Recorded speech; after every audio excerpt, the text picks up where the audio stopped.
And welcome to Center Circle, and I am Jermaine Brown. With Hamer Hogramson calling it a day with the Reggae Boys, it has opened the door for other coaches. One of those coaches is Miguel Coley. The former national assistant coach is currently coaching in Qatar, and we spoke with him about his time in the Middle East. 6 years ago, Miguel Coley left Jamaica for the Asian continent, where he joined former national coach Winfried Schaefer as they continued their coaching partnership, which started with the Reggae Boys. Coley has been in and out of Jamaica whenever he gets the chance, and with the league in Qatar now on a break, he's back home after his last visit 2 years ago. It's been okay. It's been. I'm enjoying what I'm doing, football, and spending time with my family. So that is a plus for me, and while earning a living. So I'm grateful and I'm happy to be there, and doing what I love, as I said, and at the same time improving my education also.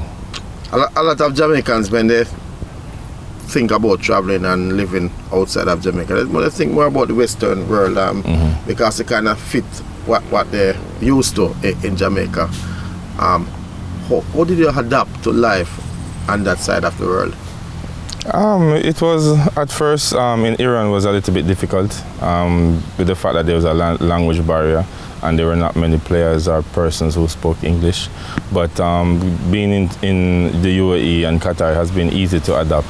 The locals want to speak English and we communicate through that. So there was never a language barrier, and the life is very peaceful. It's very family orientated, and they enjoy football, and that's what I do. So it has been good. And while you would adapt to it because it's your work and you know what comes with the territory, but for your family, how did they adapt to it? At first, my wife, it was difficult for her because I wasn't around. But for my daughter and son, at the age that they are, it was easy for them to adapt because they don't really know too much outside of living in Qatar. So for them, it was much easier. Coley is not the only Jamaican to coach outside of the country, but not many have lasted as long as he has.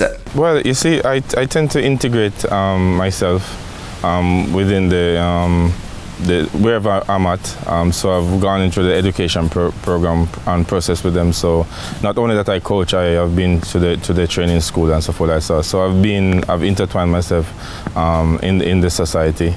Also, have a good results in Iran, in UAE, and also in Qatar. So once you have results and your name is being thrown around, then you have opportunity to get more jobs and to be there, because I remember in 2021 we got our contract was terminated in Alcor, and in 3 days time somebody called me for another job. So I guess I've been doing something good. Not that the other coaches who have left have not been doing anything good, but in my case I guess I've been doing something good, so my name is out there. It's never easy for a Jamaican to land a coaching job outside of the country. Sometimes you need a break, one that Schaefer gave to Coley. Something Coley says he's grateful for, and that he's hoping to do the same for another Jamaican. No, it's so important, and I'm so always grateful for Coach Schaefer. What he has done is it's unbelievable. You never see that happen, especially in Jamaica. A coach comes here, he takes on an assistant coach, and he takes the assistant coach wherever he goes. So when we were terminated with the Reggae Boys, he said to me, anywhere in the world he is, I will be. So in 2016 he called me that I must prepare myself. So I went to Spain to do a B license in Madrid, and by 2017 about October he said to me that he's ready for me. But I could not go because I was with JC at the time, and it was in season, so I told him to give me some time, and he did. So he added value to me, and of course I would have added value to him. And as I said, I'm grateful for the opportunity. And a lot of young coaches will benefit from that experience. And I really hope one day I can do that for a young Jamaican coach. Okay, because that's where I was going to go, about you giving back after receiving. So No, have that in your intention. Yeah, man, definitely. Because you would see at JC the moment I would have told the coaches there that I would be leaving, and I would be recommending or selecting, because of the relationship I had with the administration, a coach from within. And then, you know, when I left, Pierre took over, a young coach, and he's doing very well on his own now. But what about players though? Because have some players in Jamaica would love to be on that side playing for you and thing. Anyone fit the bill? Anybody that you're looking at, or you're not looking there right now? No, I've always been recommending Jamaican players, but when it comes to the club system, is, you know, sometimes you have power. You know, sometimes the technical director or the sports director, they have the power, and they have to buy in the player that you recommend. And sometimes that's not the case for whatever reason, and you know, don't have to get into all of the details with that. But the power lies with maybe the president or the sports director to choose the player, because we have some Jamaican players who would do well in the Middle East, especially players who are playing right now. So with Coley now a pro-licensed coach, he's now eyeing jobs around the world. Yeah, pretty much. It's very important that you have a name, but also important that you have a good agent and good connection across the world. And as I go, I try to develop this as much as possible, strategically, and just doing what I do in terms of winning games like this. The culture in Asia though, compared to the culture in Jamaica, and when I'm talking about the lifestyle, I'm talking about coaching, how different is it for you? How do you cope to carry out the job efficiently as you would have done in Jamaica? Well, it's similar and different, because in Asia you're competing against a higher quality coaches. When I say quality, in terms of their license, so you're coaching against pro license coach or A license European coaches. So it's very competitive. The details are so much important, and you have to spend a lot of time, which I always do in Jamaica. Spend a lot of time, you know, analyzing the team, analyzing my team also, and finding ways to win games, especially as a team. So you have to rely a lot on everybody within your circle to get a win and to do very well. You've been away, gaining experience, improving yourself, and where Jamaica's football is concerned at the national level. It's about me. I'm very, first I must say that I'm really grateful for the opportunity to represent, to be a part of the Jamaican program. As I said, as the assistant coach, and I was also the head coach of the Olympic team. And that Olympic team went the furthest any other Olympic team has ever been. We finished third in the Caribbean. It was not good enough, because I believe that we could have gone to the next level. I would love to coach the national team one day. But as I always said, I support all the coaches. With more Paul Hall and even the new coach, Hal Grimson, because when the team does well, I do well too, especially on the international level. Because the more Jamaica does well, you know, a Jamaican coach is more recognized. Because that's what happened. You see Spain doing well, everybody wants a Spanish coach. Germany do well, everybody wants a German coach. Because this is a mindset. Everybody wants to be a part of a winning culture. And I would want Jamaica to do as well as possible, even if I'm not at the helm. Have anyone reached out to you, or have you reached out to anyone to show an interest? Well, yes. I've met with personals within the JFF. In terms of a possibility, we have had discussions. The discussion have not yet led to me being the head coach, but there are always discussion. I still keep in contact with person within the JFF. We share some ideas on different things of development. I would love to be used much more, not only in the JFF, but also within Jamaica, as it relates to coaching and as it relates to even sports development. Because I feel, you know, that I'm really underused. Underused in Asia, and no, within Jamaica and the Caribbean.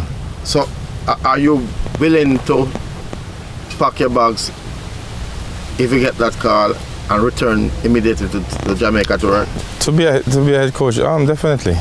It's Jamaica team is everybody in the world would want a Jamaica job, and if you look at the profile of the coaches who have been here, the Lazzaroni, I forget the name of the coach, he's in Qatar now, who was with China, about 5 different teams, who have coached Schaefer with a big profile. He won the Caribbean, not the Caribbean Cup, well, he won the Caribbean Cup, but he won the African Cup. So you have big names who have been here.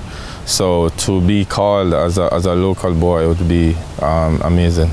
There are some Jamaicans who believe that more local born or base players should be involved, and some who believe that, yeah, go for 5 players wherever they are if they are better than who we have.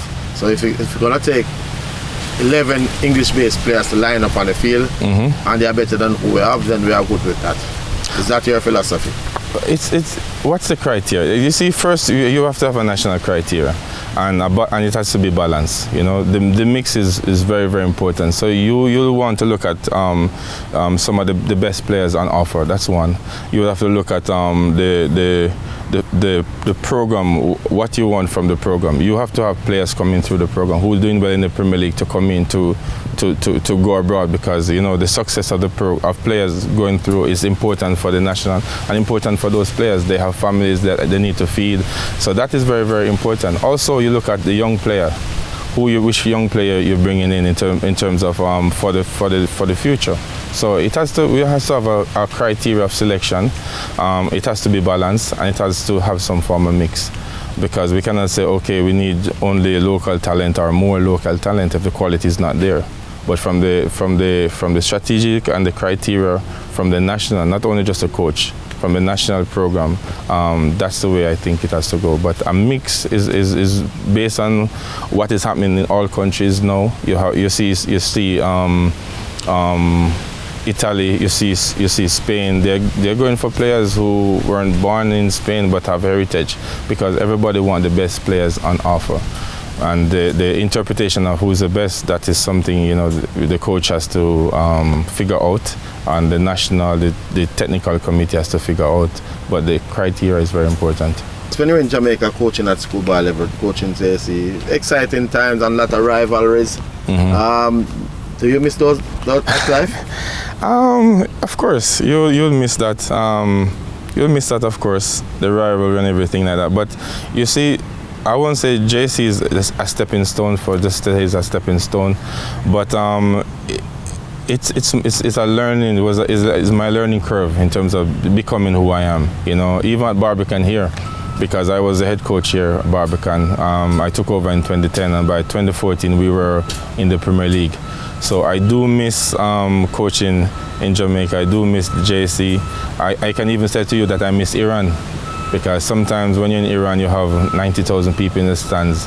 It's electrifying, it's amazing, and you know, especially the culture. So I fall in love with the teams that I'm a part of.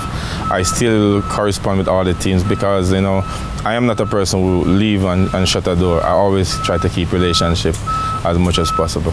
When you look at some coaches and they set up and they're winning, and you wonder if they could win with another team. And I just think of when you were at JC, at Norman Manley. The resources weren't there, but when you went to JC, you have the tools, the resources and everything. Coley came to prominence during his 5 years at Jamaica College, where he won the Manning Cup on each occasion. But he started with Norman Manley without such success. During that time, many questioned if he was a good coach or a coach who wins with good teams. Sometimes it's both. Eh? I tell you, at Norman Manley, I've been to 2 semi-finals in the Manning Cup and the Walker Cup at Norman Manley. So, and the type of football we played, this is why the door was open to come at Jamaica College, because I was doing something at Norman Manley. You don't find a coach that, you know, persons just flip a coin and bring them to Jamaica College. You have to be doing something. You have to have the capabilities of managing a big team in terms of schoolboy football. So going to JC, and not only winning but dominating for 5 years. I mean, 5 years we win 12 trophies, maybe into maybe 15 finals. So it's something that has never been done. So when you find a coach, of course I had good teams. I have good players, of course, and without them, I don't think I could win. But the football we played, the intensity, the organization that you see on the football field, I must have been doing something right. Not only me, but the staff I have and the management team at that point in time. But just to bring, I've always done well wherever I go. If it's Norman Manley, if it's at Barbican, you always see the program. Barbican became one of the best teams in Kingston, and that's not easy over a 4-year period at time. And at that time, I was like maybe 20, little bit. So I believe that I have some capability as a coach. I've always tried to learn as much as possible, and if I have a good team, definitely I want to win. After the break, a reggae girl, Jody Brown, speaks about going pro.